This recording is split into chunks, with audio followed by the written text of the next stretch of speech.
बातमी वडेट्टीवार आणि मुनगंटीवार यांच्यात रंगलेल्या वादाची। चंद्रपुरात भाजपमधील अंतर्गत वाद चव्हाट्यावर आल्यानंतर त्यावर टीका करण्याची आयती संधी काँग्रेसला मिळाली। काँग्रेसचे नेते विजय वडेट्टीवार यांनी भाजप नेत्यांना जोरदार चिमटे काढलेत। शिस्तीचा पक्ष म्हणून लौकिक मिरवणारे आता भांडणात दंग आहेत असं म्हणतायत। तर यावर प्रत्युत्तर म्हणून सुधीर मुनगंटीवार यांनीही काँग्रेसला आरसा दाखवण्याचा प्रयत्न केला। पाहुयात या दोन नेत्यांमधला हा कलगीतुरा। केवळ काँग्रेसच भांडते असं नाही, भाजपही जमून भांडते आणि भांडायला लागली की थांबत नाही। काँग्रेस थांबते तरी पक्ष आहे तर भांडण आहे, हा शिस्तीचा पक्ष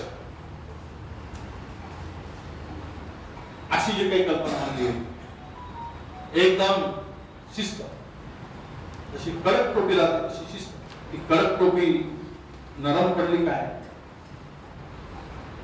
की त्याची इस्त्री गेली अशी परिस्थिती आली। या काँग्रेस पक्षातले जे नेते आहे त्यांच्यामध्ये एकमत झाल्यासारखं त्यांचं भाष्य होतं, आनंद झाला।